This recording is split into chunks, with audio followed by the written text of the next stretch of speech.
Pan o'n i'n yr ysgol, roedd gan bobl arall farn am bwy o'n i cyn o'n i'n gwybod yn hunan, rili. Ac o'n nhw'n rhoi'r argraff i fi ddylen i fod yn embarrassed, yn ofon, bo fi ddim yn perthyn.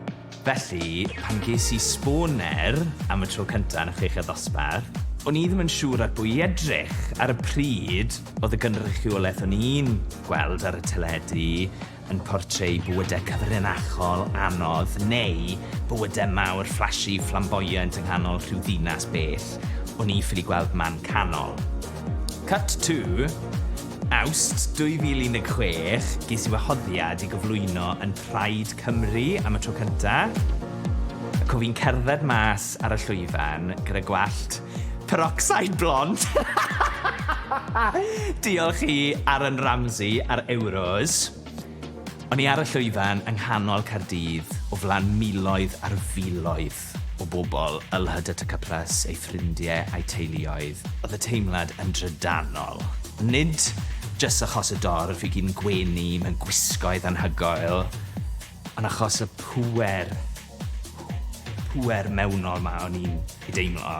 Oedd fel cyrraedd getre.